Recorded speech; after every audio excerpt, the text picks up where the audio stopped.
ঠাকুর, মা, স্বামীজির শ্রীচরণে ভক্তিপূর্ণ প্রণাম জানিয়ে আজকের নিবেদন যুগপ্রবর্তক বিবেকানন্দ, স্বামী অপূর্বানন্দ।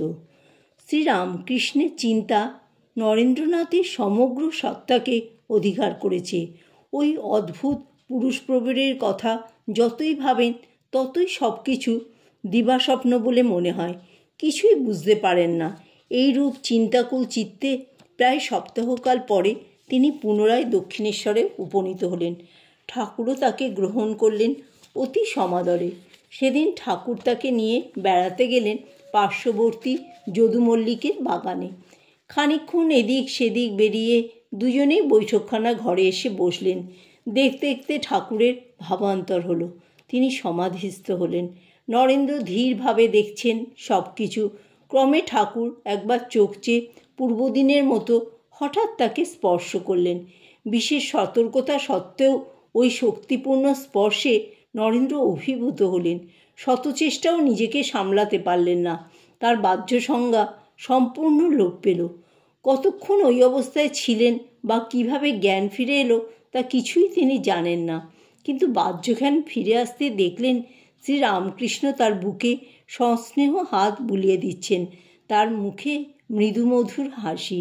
তিনি চিন্তান্বিত হলেন এবং নিজেকে মনে করলেন নেহাত অসহায়। ওই দিনকার ঘটনা সম্বন্ধে শ্রীরামকৃষ্ণ পরবর্তীকালে বলেছিলেন, বাহ্য সংজ্ঞা লোপ হলে নরেন্দ্রকে সেদিন নানা কথা জিজ্ঞাসা করেছিলুম। সে কে, কোথা হতে এসেছে, কেন এসেছে, কতদিন পৃথিবীতে থাকবে ইত্যাদি। সেও তদবস্থায় নিজের অন্তরে প্রবিষ্ট হয়ে ওইসব প্রশ্নের যথাযথ উত্তর দিয়েছিল। তার সম্বন্ধে যা দেখেছিলুম ও ভেবেছিলুম তার ওই সময়কার উত্তর ওই সকলেরই সত্যতা প্রমাণ করে। সেসব গোপন কথা, ওসব কথা থেকেই কিন্তু জেনেছি নরেন্দ্র যেদিন জানতে পারবে সে কে, সেদিন আর ইহলোকে থাকবে না। দৃঢ় সংকল্প সহায়ে যোগ বলে তৎক্ষণাৎ শরীর ত্যাগ করবে। নরেন্দ্র ধ্যানসিদ্ধ মহাপুরুষ। পূর্বে শ্রীরামকৃষ্ণের দর্শন হয়েছিল যে জ্যোতির্মণ্ডলের ঋষি নরেন্দ্ররূপে জন্মেছেন। এখন সেই দর্শনের সত্যতার প্রমাণ পেয়ে তিনি যেন নরেন্দ্র সম্বন্ধে নিশ্চিন্ত হলেন। এদিকে কিন্তু নরেন্দ্রের দম্ভের উপর প্রচণ্ড আঘাত পড়ল। দৈবশক্তির কাছে তিনি কতটা অসহায় শিশু, একে পাগল বলা চলে না। ইনি অলৌকিক শক্তিসম্পন্ন দেবমানব এবং সাধন দ্বারা যে অমানব শক্তি অর্জন করেছেন সে শক্তির কাছে মানুষের ব্যক্তিত্ব ও শক্তি কত তুচ্ছ। তার চিন্তারাজ্যে একটা মারাত্মক বিপ্লবের সৃষ্টি হলো। কিন্তু কোনো জিনিস বা তথ্যকেই পরীক্ষা না করে নেওয়া তার স্বভাব বিরুদ্ধ। তাই তিনি ডুবুরির মতো ডুব দিলেন অতুল চিন্তার সাগরে। রামকৃষ্ণই হলেন তার পরীক্ষার বিষয় ও চিন্তার বস্তু। তিনি তাকে গ্রহণ করবার পূর্বে যথাশক্তি ভালোভাবে যাচিয়ে বাজিয়ে নিতে চান, বিশ্লেষকের মন নিয়ে ভালো করে বুঝতে চান। শ্রীরামকৃষ্ণের অনুপম ত্যাগ তপস্যা, প্রেম পবিত্রতা, সরলতা, ঈশ্বরময়তা এবং ভাগবত জীবনও নরেন্দ্রের চিন্তার বিষয় হলো। তিনি বুঝেছিলেন রামকৃষ্ণ বিশেষ শক্তিশালী মহাপুরুষ। ধর্ম ইতিহাসে যেসব দেবমানবের উল্লেখ পাওয়া যায় তাদের সঙ্গে এক আসনে বসবার তিনি যোগ্য। শ্রীরামকৃষ্ণের কাছে যাতায়াত তিনি বন্ধ করলেন না, বরং তার ইচ্ছার বিরুদ্ধেও ওই যাতায়াত যেন বেড়ে যেতে লাগলো। তিনি শ্রীরামকৃষ্ণকে নানাভাবে পরীক্ষা এবং তার প্রত্যেকটি কাজ ও কথা পুঙ্খানুপুঙ্খরূপে বিশ্লেষণ করতে লাগলেন। অন্যদিকে একটা দুর্বার আকর্ষণ তাকে টেনে আনতে লাগলো দক্ষিণেশ্বরে। শ্রীরামকৃষ্ণ নরেন্দ্রকে ক্রমে আকর্ষণ করতে লাগলেন তার দিকে, যেমন শক্তিশালী চুম্বক আকর্ষণ করে লৌহখণ্ডকে। শ্রীরামকৃষ্ণ জানতেন তিনি কে, কেন দেহ ধারণ করেছেন এবং নরেন্দ্রের সঙ্গে তার কী সম্বন্ধ। সেজন্য আমরা দেখতে পাই নরেন্দ্রের দক্ষিণেশ্বরে আগমনের অনেক পূর্বেই তিনি তার বার্তাবহদের মনোবলে আকর্ষণ করেছিলেন। দক্ষিণেশ্বরের কুটিরের ছাদের উপর দাঁড়িয়ে তিনি আত্মস্বরে ডাকতেন, ওরে তোরা কে কোথায় আছিস আয়। তার সে ডাক, সে ধ্বনি শুধু বায়ুমণ্ডলকে স্পন্দিত করেই বিলীন হয়ে যায়নি।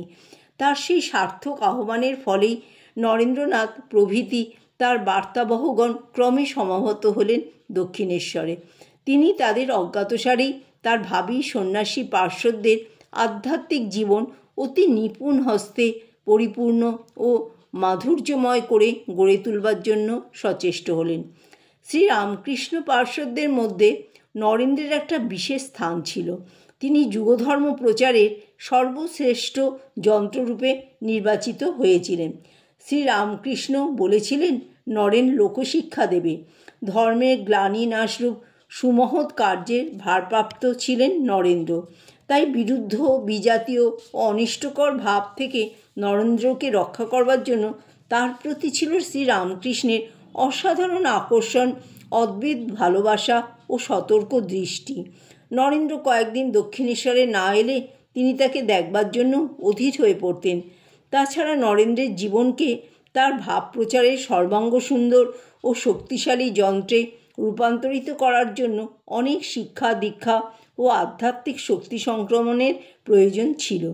এ কিন্তু দৈহিক ভালোবাসা নয়, জৈব ভালোবাসা নয়, এ ছিল ঐশী প্রেম, যে প্রেমের আকর্ষণে রাজপুত্র, শ্রীপুত্র রাজসিংহাসন ছেড়ে চলে যায় বনবাসে চিরধারী হয়ে। শ্রীরামকৃষ্ণও সেই অপার্থিব প্রেমের দ্বারা আকর্ষণ করতেন নরেন্দ্রনাথকে এবং তার জীবনকে নির্মোহ করবার জন্য সর্বতোভাবে দারৈষণ্য, বিত্তৈষণ্য ও লোকৈষণা হতে মুক্ত করে পরম তত্ত্ব ধারণের ও প্রচারের উপযুক্ত আধার করার জন্য সতত প্রয়াসী। নরেন্দ্র কি পাষাণ ছিলেন? না, তিনি শ্রীরামকৃষ্ণের অহৈতুকী ভালোবাসার গভীরতা বুঝতেন, অনুভব করতেন প্রাণে প্রাণে। তবু তিনি প্রথম ধরা দিতে চাইতেন না। কিন্তু শ্রীরামকৃষ্ণ কেন যে তাকে এত ভালোবাসেন তা তিনি তখনও জানেননি। তাছাড়া শ্রীরামকৃষ্ণকে 16 আনা যাচাই না করে সম্পূর্ণভাবে গ্রহণ করবেন না, এই ছিল নরেন্দ্রের মনের ভাব। পরে তিনি শ্রীরামকৃষ্ণকে জীবনের একমাত্র আদর্শরূপে গ্রহণ করেছিলেন এবং নরদেহে অবতীর্ণ শ্রী ভগবানের শ্রেষ্ঠ বিকাশ বলে মেনেছিলেন। কিন্তু তা একদিন দুদিনে হয়নি। তিনি দীর্ঘ 5 বৎসরকাল শ্রীরামকৃষ্ণকে প্রতি পদে পরীক্ষা করেছেন।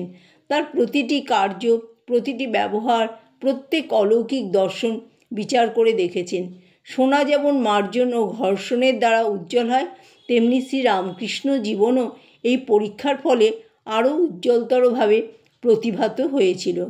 সেদিন নরেন্দ্রনাথ বিভ্রান্ত মনে দক্ষিণেশ্বর হতে বাড়িতে ফিরে এলেন। বিএ পড়ছেন, পড়াশোনায় মন দিলেন, ব্রাহ্ম সমাজে যাতায়াত করেন। সমাজের রবিবাসরীয় উপাসনার সময় তার মধুর প্রার্থনা সঙ্গীত সকলকেই মুগ্ধ করে। নানা স্থানে বিভিন্ন ধর্মালোচনা ও প্রার্থনায় তিনি যোগ দেন। সঙ্গীত চর্চাও ছাড়েননি। বন্ধুবান্ধবদের সম্মেলনেও তাকে যেতেই হয়। সমাজ সংস্কার, বিধবা বিবাহ, খাদ্যাখাদ্য বিচার, জাতি বিচার প্রভৃতি বিষয়ে তিনি জ্বালাময়ী ভাষার বিচারতর্কে প্রবৃত্ত হন। ঠাকুরের জীবন তার কাছে রহস্যপূর্ণ মনে হতো। সত্য লাভ তার জীবনের লক্ষ্য, তার জন্য তিনি জীবন পণ করেছেন। সত্যদ্রষ্টা পুরুষ ছাড়া অন্য কেউ তাকে ওই পথে সাহায্য করতে পারবেন না, তাও তিনি জানতেন। অথচ শ্রীরামকৃষ্ণ সম্বন্ধে তিনি তখনও কোনো স্থির সিদ্ধান্তে উপনীত হতে পারেননি। কিন্তু তার অলৌকিক শক্তি মহাবিস্ময়ের কারণ হয়েছে।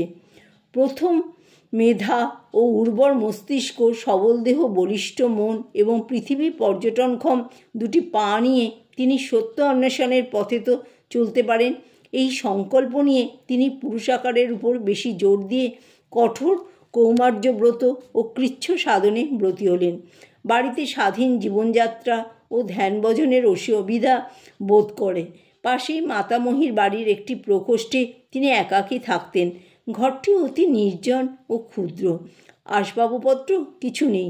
তিনি মেঝেতে শয়ন করেন। চারিদিকে বইপত্র ছড়িয়ে আছে, সামান্য চা ও তামাকের সরঞ্জাম। মাঝে মাঝে চা খান, তামাক খান, দিনরাত পড়েন ও চিন্তা করেন।